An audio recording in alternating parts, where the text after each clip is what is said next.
Hi friend, welcome to PLC. C plus plus के इस tutorial में हम लोग इनहेरिटेंस के बारे में पढ़ेंगे। इनहेरिटेंस बहुत ही इम्पोर्टेंट कंसेप्ट है।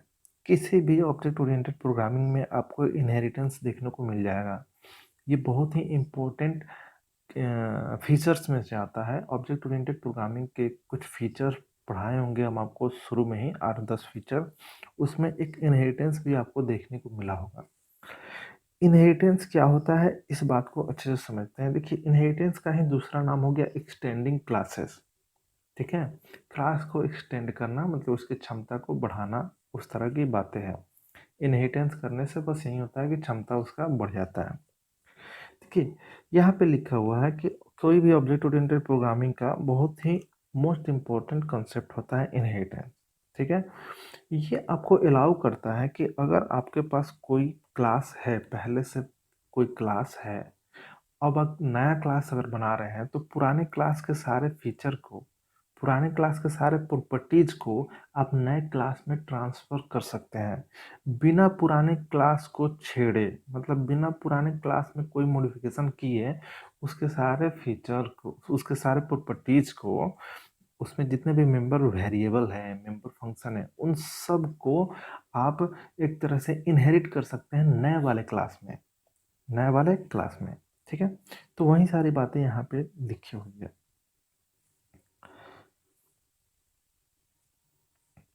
इनहेरिटेंस एक तरह से आपको एक अपॉर्चुनिटी देता है रीयूज करने के लिए। तो इनहेरिटेंस से रीयूजेबिलिटी का कंसेप्ट आपको अचीव हो जाता है। रीयूजेबिलिटी आपको प्रोवाइड करता है इनहेरिटेंस। आपने पहले से एक क्लास बनाया है, एक नया क्लास आप बना रहे हैं, नए क्लास में भी उन सारे मेंबर्स का ही यूज करना है आपको, तो बस इनहेरिट कर लीजिए। नए क्लास में फिर से आपको लिखने की कोई ज़रूरत नहीं है। बिना लिखे हुए ही नए क्लास में अब पुराने वाले क्लास के फीचर को, पुराने वाले क्लास के जो भी प्रॉपर्टीज है उसको नए वाले क्लास में इनहेरिट आप कर सकते हैं। ठीक है, तो इसे ही बोलते हैं रीयूजेबिलिटी। तो इनहेरिटेंस से आपको रीयूजेबिलिटी का भी कंसेप्ट मिल जाता है। जो भी फंक्शनलिटी है आप उसे रीयूज कर लेते हैं। इससे फास्ट इम्प्लीमेंटेशन भी हो जाता है, टाइम की भी बचत हो जाती है, फिर से आपको वो सब कोड लिखना नहीं पड़ता है। तो ये सारी खासियत है इनहेरिटेंस की। अब आते हैं इनहेरिटेंस में ये बेस क्लास और ड्राइव क्लास का क्या चक्कर है, इसे समझते हैं। देखिए, बेस क्लास उसे बोलते हैं जो कि पुराना क्लास होता है, और जो नए क्लास हम लोग बनाते हैं और पुराने क्लास के प्रॉपर्टीज को अगर नया क्लास इनहेरिट कर रहा है तो उस नए क्लास को हम लोग ड्राइव क्लास बोलेंगे। ठीक है, तो इसे एक एक छोटा सा डायग्राम से हम समझाने की कोशिश करते हैं आपको। ये एक क्लास है जो कि है ए, एक क्लास आपने बनाया बी। अब ये क्लास एक दूसरे में कोई किसी को इनहेरिट नहीं कर रहा है, तो आप इसमें से ना ही किसी को बेस बोल सकते हैं, ना ही किसी को आप ड्राइव बोल सकते हैं। अगर ए के सारे प्रॉपर्टीज को बी इनहेरिट कर रहा है तो उस सूरत में ए हो जाएगा बेस क्लास और बी हो जाएगा ड्राइव क्लास। मतलब कि ए का सारा गुण, जो भी उसका प्रॉपर्टीज है, वो बी में जा रहा है, मतलब बी उसको खींच रहा है। तो अब बी को ड्राइव बोलिए, ए दे रहा है एक तरह से, तो ए हो गया बेस क्लास। ठीक है, अब इसी का अलग अलग नाम है पेरेंट क्लास। बेस क्लास को ही पेरेंट क्लास बोलिएगा। जब बेस को आप पेरेंट बोलिएगा तो ड्राइव को आप चाइल्ड बोलिएगा। ठीक है, अगर बेस को पेरेंट पुकारते हैं तो ड्राइव को चाइल्ड बोल सकते हैं। बेस को अगर आप सुपर क्लास बोलते हैं तो ड्राइव को आप सब क्लास बोलिए। ड्राइव को क्या बोलिए, सब क्लास बोलिए। तो 2-3 नाम है ये, इसको थोड़ा सा आप समझ लीजिएगा, क्योंकि अगर नाम ही घुमा दे तो थोड़ा सा हो सकता है कंफ्यूजन आपके साथ। तो वही सारी बातें हो गई कि किस कौन बेस क्लास है, कौन ड्राइव क्लास है, कौन चाइल्ड क्लास है, कौन पेरेंट क्लास है, कौन सब क्लास है, कौन सुपर क्लास है। तो इन सब चीज़ों को हमने समझ लिया। तो आप बोलिएगा हमेशा बेस क्लास का जो भी प्रॉपर्टीज होता है वो ड्राइव क्लास में जाता है। अब आते हैं आगे। अगर हमें इनहेरिटेंस करना होगा तो उसके लिए सिंटेक्स क्या है, और ठीक यहीं से क्वेश्चन आया था बीपीएससी तैयारी में, सिंटेक्स क्या है इनहेरिटेंस का। ठीक है, तो देखिए, इनहेरिटेंस के लिए सबसे पहले हमारे पास एक होना चाहिए क्लास, बेस क्लास होना चाहिए। जिसे आप बोल सकते हैं ओल्ड क्लास एक आपके पास होना चाहिए। और फिर आप एक क्लास, नया क्लास आप बना रहे हैं। सपोज कि ये आपने बनाया एक न्यू क्लास, हम यहीं से इसको कवर कर रहे हैं, आगे तक नहीं जा रहे हैं, बस हम जो दिखाने की कोशिश कर रहे हैं पहले उसे समझिए। ये आपका हो गया नया क्लास, ठीक है। तो ये जो एक क्लास है, पुराना क्लास, ये जो नया क्लास है, किसी से किसी को मतलब अभी नहीं है। अगर आप चाहते हैं जो भी आपका जो नया क्लास है जिसका नाम है ड्राइव क्लास, आप चाहते हैं इस ड्राइव क्लास में बेस क्लास का प्रॉपर्टीज आ जाए, तो आपको इनहेरिटेंस करना होगा। तो इनहेरिटेंस करने के लिए करना क्या होता है, एक छोटा सा काम करना होता है। वो छोटा सा काम क्या है, कोलोन लगाना होता है, और यहाँ लिखा हुआ है विजिबिलिटी मोड। ये जो भी बीपीएससी टीआरई में क्वेश्चन आया था तो यहाँ पे लिखा था एक्सेस, यहाँ पे क्या लिखा था, एक्सेस, मतलब access specifier. Access specifier public private protected होता है। तो वहीं यहाँ पे आप पब्लिक प्राइवेट प्रोटेक्टेड किसी में से, इन तीनों में से कोई एक एक्सेस स्पेसिफायर आप लिख सकते हैं, और फिर स्पेस देके अब फिर बेस क्लास का नाम लिखिए। तो यहाँ आप एक्सेस स्पेसिफायर लिखिएगा, यहाँ आप बेस क्लास का नाम लिखिएगा, और यहाँ क्लोन लिखिएगा। तो ये अब कंप्यूटर को बता देगा कि ये जो भी ड्राइव क्लास है उसमें इस बेस क्लास के सारे प्रॉपर्टीज लाकर डाल दो। बस यही तो बात है, ठीक है। तो इनहेरिटेंस कैसे किया जाता है, इस सिंटेक्स को थोड़ा सा आपको ध्यान रखना है, ठीक है। चलिए, सिंटेक्स आपने समझ लिया कि क्या सिंटेक्स है। सो अब आ जाइए, थोड़ा सा हम यहाँ पे आगे बढ़ते हैं। यहाँ पे वही बातें लिखी हुई है जो अभी हम लोगों ने ऊपर बात किया। यहाँ थोड़ा सा कट रहा है, मैं इसको लिख देता हूँ, ड्राइव लिखा हुआ, ठीक है। यहाँ पे बता रहा है कि जो भी कोलोन है, कोलोन का इस्तेमाल हम लोग करते हैं रिलेशनशिप दिखाने के लिए, ठीक है। बेस क्लास और ड्राइव क्लास में रिलेशनशिप दिखाने के लिए हम लोग कोलोन का इस्तेमाल करते हैं। और विजिबिलिटी मोड मतलब एक्सेस स्पेसिफायर आपको लिखना होगा। वहाँ पे एक्सेस स्पेसिफायर के तौर पे प्राइवेट, पब्लिक या प्रोटेक्टेड इनमें से कोई एक हो सकता है। अगर आप कोई एक्सेस स्पेसिफायर नहीं लिखते हैं तो बाय डिफॉल्ट प्राइवेट माना जाता है, बाय डिफॉल्ट प्राइवेट माना जाता है, ठीक है। बाय डिफॉल्ट आपको वहाँ पे प्राइवेट माना जाता है। जैसे कि यहाँ पे एक एग्जाम्पल है छोटा सा, इस एग्जाम्पल को समझते हैं हम लोग। यहाँ पे एक बेस क्लास है, ठीक है। इस क्लास का नाम है बी। क्लास का नाम कुछ भी हो सकता है, यहाँ पे क्लास का नाम है बी। तो ये क्या हो गया, बेस क्लास है। यहाँ पे अंदर कुछ कोड नहीं लिखा हुआ, आप समझ लीजिए कुछ हो सकता है, कुछ मेंबर्स हो सकते हैं, ठीक है। अब यहाँ पे एक क्लास बना रहा है जिसका नाम है ए, और कोलोन लगाकर पब्लिक लिखा हुआ है। यहाँ पे क्या लिखा हुआ है, एक्सेस स्पेसिफायर की जगह पे पब्लिक लिखा हुआ है, और ओल्ड क्लास का नाम आपको लिख देना है। यहाँ पे कोई सेमी कोलोन वगैरह इधर नहीं होना चाहिए, ठीक है। और फिर आपका क्लास ए का ये बॉडी हो गया, ठीक है। तो क्लास ए के मेंबर जो भी होना चाहिए आप लिख सकते हैं। तो ये एकदम सटीक एग्जाम्पल आपको दिख गया। इस तरह से आपको लिखना होगा इनहेरिटेंस का, अगर आप कोड लिखना चाहते हैं तो, ठीक है। तो ये हो गया इनहेरिटेंस का एक सिंटेक्स और एक छोटा सा एग्जाम्पल, ठीक है। इनहेरिटेंस का एक छोटा सा एग्जाम्पल, एक अच्छा सा एग्जाम्पल आगे भी है, हम लोग वहाँ पे पहुँचेंगे। थोड़ा सा हम लोग देख लेते हैं एक्सेस कंट्रोल। एक्सेस कंट्रोल का मतलब है कि आप किसी को एक्सेस दे रहे हैं तो थोड़ा सा कंट्रोल भी करना चाहिएगा ना। आप चाहे तो पूरा दे सकते हैं, आप चाहे तो आधा दे सकते हैं, आप चाहे तो कुछ नहीं दे सकते हैं। तो ये कंट्रोल कहलाएगा ना। आप कंट्रोल कर रहे हैं, पूरा, आधा, कुछ नहीं, थोड़ा, ये सब कंट्रोल। तो ये सब कंट्रोल अगर आपको करना होगा तो आप कैसे कीजिएगा, तो इसके लिए आपके पास एक्सेस स्पेसिफायर है, पब्लिक, प्राइवेट, प्रोटेक्टेड, ठीक है।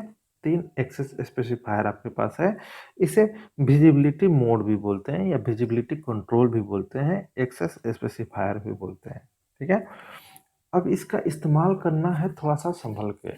थोड़ा सा इस्तेमाल करने से पहले आपको समझना होगा कि किस पर्पस से इसका कहाँ इस्तेमाल करेंगे।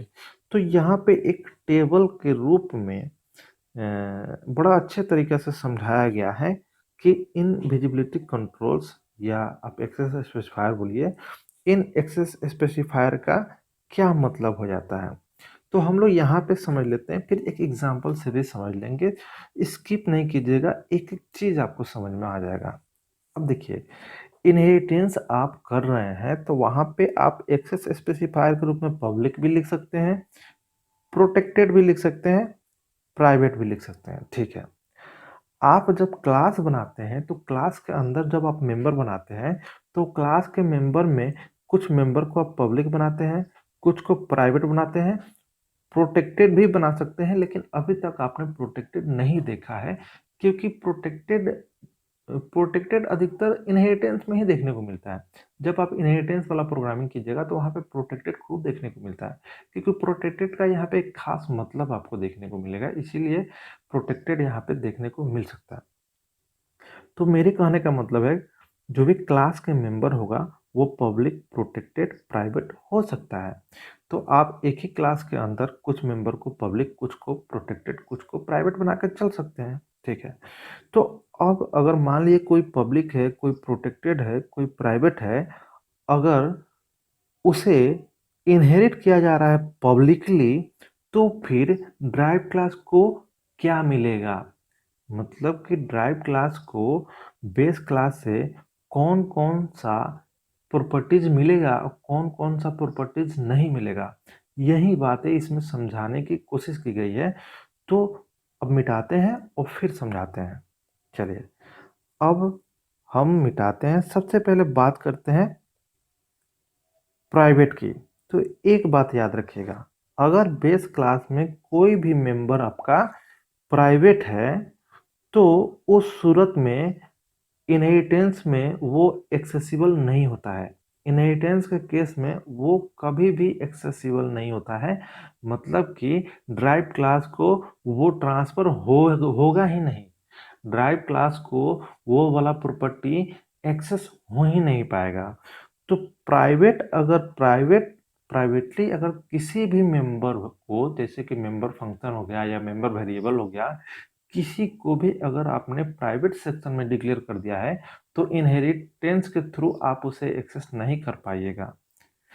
चाहे वो पब्लिकली इनहेरिट करे, चाहे वो प्रोटेक्टेड के थ्रू इनहेरिट करे, चाहे वो प्राइवेट के थ्रू इनहेरिट करे, हर सूरत में प्राइवेट नॉट एक्सेसिबल है।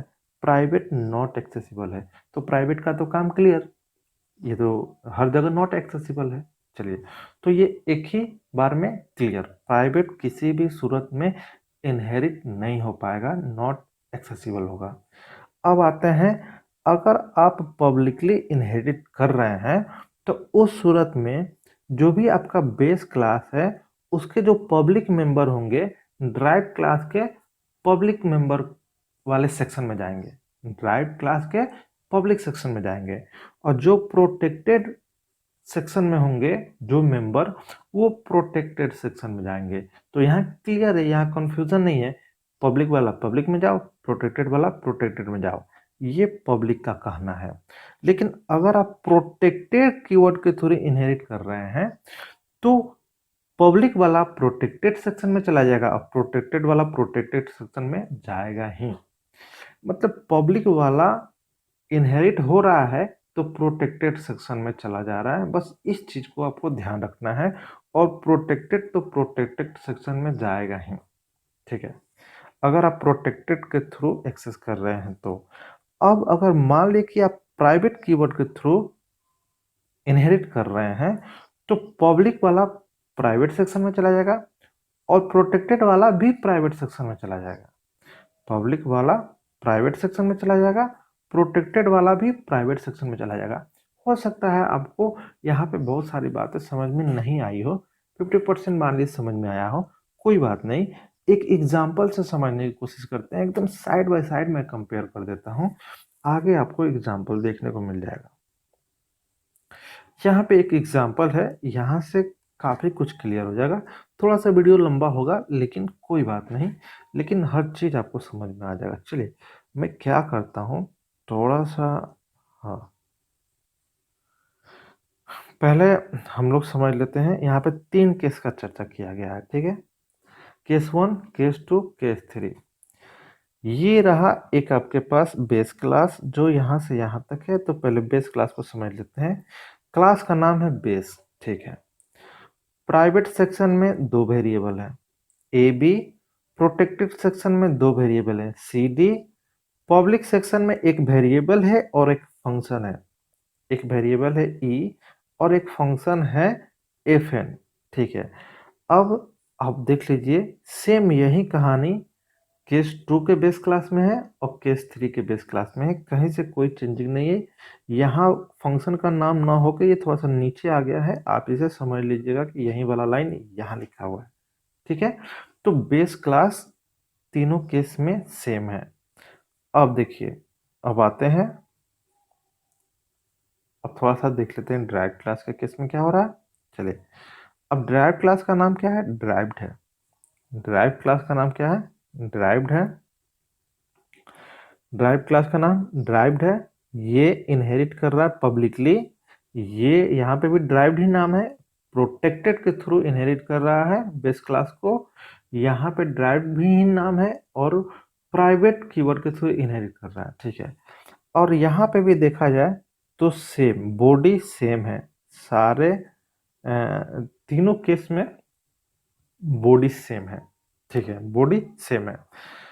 अब देखते हैं, बस यहाँ पे आपको समझना है कि पब्लिक के थ्रू इनहेरिट करने पर क्या हो रहा है, प्रोटेक्टेड के थ्रू इनहेरिट करने पर क्या हो रहा है, प्राइवेट के थ्रू इनहेरिट करने पर क्या हो रहा है। अब इस चीज़ को समझने के लिए मैं जूम थोड़ा सा कम कर रहा हूँ, अगर आपको थोड़ा ब्लर दिखे तो क्वालिटी बढ़ा लीजिएगा 2-3 मिनट के लिए, कोई ज़्यादा डाटा बर्बाद नहीं होगा। ठीक है, चलिए जूम में थोड़ा सा कम कर रहा हूँ ताकि एक ही स्क्रीन में वो कवर हो जाए। थोड़ा सा और देखिए, इतना सबका तो नाम बेसी है तो हम यहाँ तक दिखा रहे हैं आपको। ठीक है, यहाँ तक दिखा रहे हैं। अब देखिए एकदम गौर से, यहाँ एक एक चीज क्लियर हो जाएगा आपको, एकदम गौर कीजिए, बस 1 मिनट की बात है। देखिए यहाँ पे प्राइवेट सेक्शन में है ए बी, प्राइवेट सेक्शन में है ए बी, प्राइवेट सेक्शन में है ए बी, तो ये नॉट एक्सेसिबल है, ये किसी सूरत में, ये किसी सूरत में प्राइवेट वाला किसी सूरत में ड्राइव क्लास को नहीं मिलने जा रहा है, ड्राइव क्लास को नहीं मिलने जा रहा है, तो प्राइवेट का काम खत्म, इसको हम जस्ट काट देते हैं कि ये तो आगे एक्सेसिबल है ही नहीं। चलिए अब आते हैं प्रोटेक्टेड। प्रोटेक्टेड में है सी डी, प्रोटेक्टेड में है सी डी, प्रोटेक्टेड में है सी डी। अब देखिए, अगर आप पब्लिकली इनहेरिट कर रहे हैं तो ये आपका प्रोटेक्टेड वाला प्रोटेक्टेड सेक्शन में जाएगा, तो हम यहाँ पे लिख देते हैं, ये यहाँ पे आ जाएगा इंट सी डी। ठीक है, इंट सी डी किस सेक्शन में गया, प्रोटेक्टेड सेक्शन में। किस सेक्शन में गया, प्रोटेक्टेड सेक्शन में चला गया। ठीक है, और ये जो पब्लिक इनहेरिट है भाई, सॉरी, ये पब्लिकली डिक्लेयर जो मेंबर वेरिएबल है और मेंबर फंक्शन है, ये पब्लिक सेक्शन में जाएगा, तो यहाँ पे हम कर देते हैं इंट ई और यहाँ पे आ जाएगा आपका इंट एफ एन। ठीक है, क्लास को थोड़ा नीचे बंद कर देते हैं, इसको थोड़ा देर के लिए भूल जाइए। ठीक है, तो कहने का मतलब है पब्लिक सेक्शन में जो भी 2 मेंबर थे वो पब्लिक सेक्शन में ही आपको देखने को मिला यहाँ पे। ठीक है, अब देखिए, अब जैसे प्रोटेक्टेड वाला में जाएंगे थोड़ा सा अंतर आपको दिख जाएगा। प्रोटेक्टेड सेक्शन में जो डिक्लेयर किया गया है वेरिएबल, प्रोटेक्टेड कीवर्ड के थ्रू आप इनहेरिट कर रहे हैं तो प्रोटेक्टेड सेक्शन में ही रहेगा। ठीक है, तो यहाँ पे सी डी आ जाएगा, आप समझ लीजिए कि इंट भी है, बस हम सी डी लिख दे रहे हैं, बस इसी सेक्शन में आएगा सी डी। अब बात है कि ये जो पब्लिक सेक्शन में एक ई मेंबर वेरिएबल है और एफ एन जो फंक्शन है, ये कहाँ जाएगा, ये पब्लिक सेक्शन में जाएगा नहीं, ये प्रोटेक्टेड सेक्शन में ही जाएगा, यहाँ पे कहीं वो जाके गिरेगा। आप ऐसे समझ लीजिए, यहाँ पे जाके वो एडजस्ट हो जाएगा, मतलब ई, यहाँ पे एक ई भी मिल गया और यहाँ पे आपका मेंबर फंक्शन, यहाँ पे मेंबर फंक्शन आ गया। कौन मेंबर फंक्शन, एफ एन। जगह नहीं है तो हम नहीं लिख रहे हैं, आप समझ जाइए। अब यहाँ पे आ जाइए, प्रोटेक्टेड सेक्शन में जो सी डी है, आप यहाँ पे प्राइवेट कीवर्ड के थ्रू इसको क्या कर रहे हैं, एक्सेस कर रहे हैं, तो प्राइवेट सेक्शन में आएगा सी डी। ये सी डी कहाँ जाएगा, प्राइवेट सेक्शन में ये जाएगा। अब पब्लिक वाला जो है ये मेंबर भी प्राइवेट सेक्शन में ही एडजस्ट होगा, यहाँ पे कहीं। तो ई तो हम लिख दे रहे हैं, मेंबर फंक्शन यहाँ पे कहीं एडजस्ट होगा। समझ गए? तो ये हो जाता है अंतर जब आप पब्लिक, प्रोटेक्टेड और प्राइवेट के थ्रू इनहेरिट करते हैं, तो ये अंतर हो जाता है। ठीक है, चलिए। तो ये थोड़ा सा काफी डीप चीज था, मैं थोड़ा सा समय लेकर इसको समझा दिया। अब जो मैंने समझाया वही बातें यहाँ पे लिखी हुई है, थोड़ा सा आप अपने स्तर से इसको समझने की कोशिश कीजिएगा। थोड़ा सा हो सकता है पहली बार में समझ में नहीं आया, लेकिन थोड़ा सा दिमाग पे जोर दीजिएगा तो समझ में आ जाएगा। जो बातें मैंने यहाँ पे समझाई वही बातें यहाँ पे लिखी हुई है। तो इनहेरिटेंस में इतना ही रखते हैं इस वीडियो में। अगले वीडियो जो आएगा उसमें इनहेरिटेंस के टाइप्स को कवर करेंगे। ठीक है, चलिए, अगर वीडियो अच्छा लगा होगा तो लाइक कीजिएगा। मिलते हैं नेक्स्ट वीडियो में। बाय बाय, देखने के लिए थैंक यू।